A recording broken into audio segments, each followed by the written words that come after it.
Good morning সবাইকে, জানাচ্ছি আরও একবার স্বাগতম আমার ওয়ার্ল্ডে। আশা করি সবাই ভালো আছো, হাসি খুশি আছো আর আনন্দে আছো।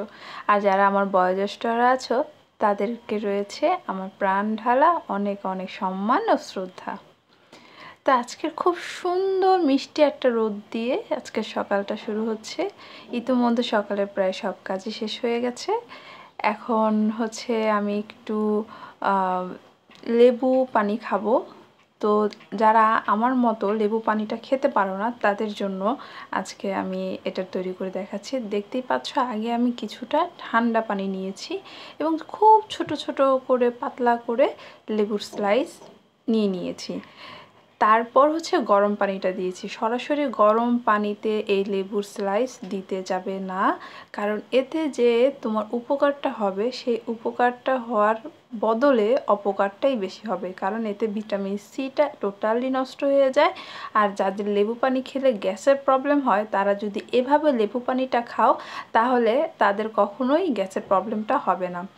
তারপর দেখো সকালে আমার খাবারটা কত সুন্দর একটা খাবার। এটা হচ্ছে খাসির মাথা দিয়ে গম দিয়ে একদম মশলা ছাড়া একটা অ্যারোবিয়ান খাবার, যেটা আমার আব্বু খুব সুন্দর করে রান্না করে এবং আমি এটা খেতে চেয়েছিলাম বলে সে রান্না করেছিল এবং আমার খুব পছন্দের একটা খাবার।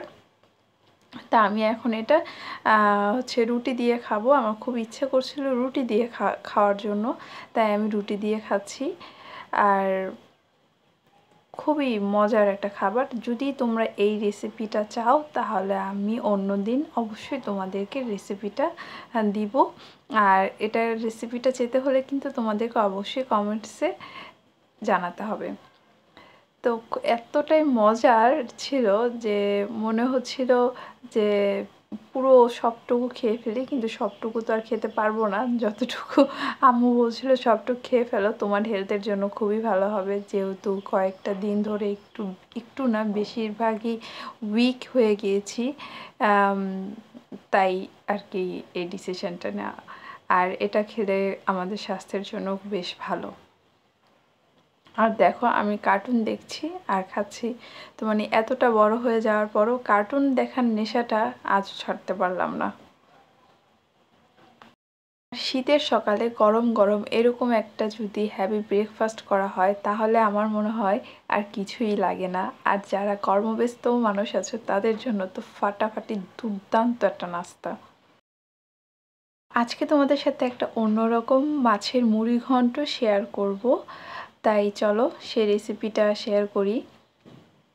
তো প্রথমেই আমি হচ্ছে হাঁড়িতে সয়াবিন তেল দিলাম, তারপর দুটো তেজপাতা দিয়ে দিলাম, তারপর এতে আমি দিয়ে দিব হচ্ছে 3টে দারুচিনি আর কিছু গোলমরিচ, আস্ত গোলমরিচ। তোমরা চাইলে গোলমরিচ গুঁড়োটাও দিতে পারো, আর একটু ফাটিয়ে নেওয়া এলাচ, আর হচ্ছে 4-5টা লবঙ্গ। তারপর আমি এখানে বেশ পেঁয়াজ কুচি দিয়ে দিচ্ছি, তোমরা তোমাদের প্রয়োজন অনুযায়ী দিয়ে দিতে পারো। এখন পেঁয়াজটা তাড়াতাড়ি নরম হয়ে যাওয়ার জন্য আমি এখনই পরিমাণ মতো লবণটা দিয়ে দিচ্ছি। এখন দিয়ে দিব পেঁয়াজটা একটু ভাজা হওয়ার পরেই আমি দিয়ে দিচ্ছি এখন পেঁয়াজ বাটা আর কাঁচামরিচ, চিড়ে নেওয়া কাঁচামরিচটা দিয়ে দিচ্ছি। এখন এই মশলাগুলো বেশ ভালোভাবে একটু মিশিয়ে নিব। তারপর দিয়ে দিলাম টমেটো। তোমরা চাইলে টমেটো পেস্টটাও দিতে পারো, কিন্তু সবচাইতে ভালো হবে টমেটোর এই কুচিটা করে দেওয়াটা, এতে গ্রেভিটাও খুব সুন্দর হয়।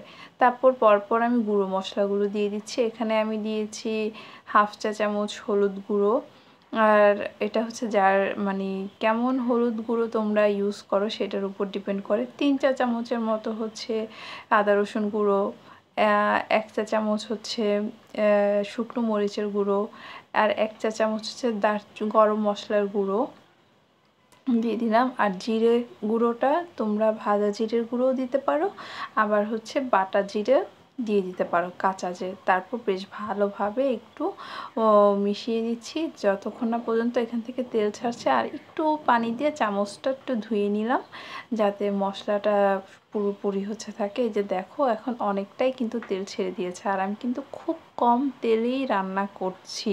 তোমরা দেখতেই পাচ্ছ তেলটা কতটা অল্প তেল উঠে এসেছে মশলার ইসে। তো ইচ্ছে করলে কিন্তু এই অল্প তেলেও রান্না করে তোমরা খেতে পারো। এবং যারা একটু হেলথ কনসিয়াস বা যারা একটু মানে স্বাস্থ্যের দিকে খুব সতর্ক, কিন্তু মজাদার খাবারগুলো অয়েলের জন্য খেতে পারছো না, তারা কিন্তু এভাবে কম তেল দিয়েও রান্না করে খেয়ে নিতে পারো। টেস্টটাও কিন্তু দুর্দান্ত থাকে। তেল বেশি দিলেই টেস্ট ভালো হয়, এটা একদমই পচা কথা। যাই হোক, তারপরে মাছটা দিয়ে বেশ ভালো মতো কষিয়ে বেশ 10 মিনিট পর আসলাম মাছটার কী অবস্থা দেখার জন্য। মাছটা প্রায় হয়ে এসেছে, কিন্তু এখনও এটা থেকে পানি ছাড়েনি, তার মানে বুঝতে হবে মাছটা হতে আর একটু কিছু সময় নেবে। এখন মাছটা আমার হয়ে গেছে। এখন এখানে মুগ ডাল আর হচ্ছে মাসকলাইয়ের ডাল দুটো একসাথে ভেজে আমি নিয়েছি। এখন এই দুটোই একসাথে আমি দিয়ে দিলাম। আর এটা পানিতে আমি ভিজিয়ে রাখিনি আগে, তাই এখন আমি গরম পানিটা ব্যবহার করছি। তারপর আমি আলুগুলো দিয়ে দিচ্ছি। আর এই পুরো রান্নাটাতেই কিন্তু আমি গরম পানি ব্যবহার করব। আর গরম পানি দিলে রান্নার টেস্টটা কিন্তু একই থাকে। তারপর আমি ভালো মতো নেড়েচেড়ে ঢেকে দিলাম ঠিক 20 মিনিটের জন্য। 20 মিনিট পর দেখো এখন আমার আলুটাও হাফ সেদ্ধ হয়ে গেছে এবং ডালগুলোও কিন্তু হাফ সেদ্ধ হয়ে গেছে। এখন আমি দিয়ে দিচ্ছি পানি।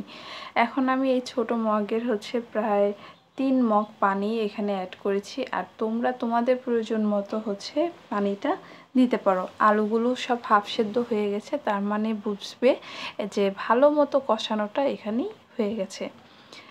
দেখো 3 মগ পানি দেওয়াতেই কি সুন্দর হয়ে গেছে। আর এই মুগ ডালের কিন্তু ডালটাও ভাঙবে না, আস্তে আস্তে থাকবে, কিন্তু ডালটা সেদ্ধ থাকবে।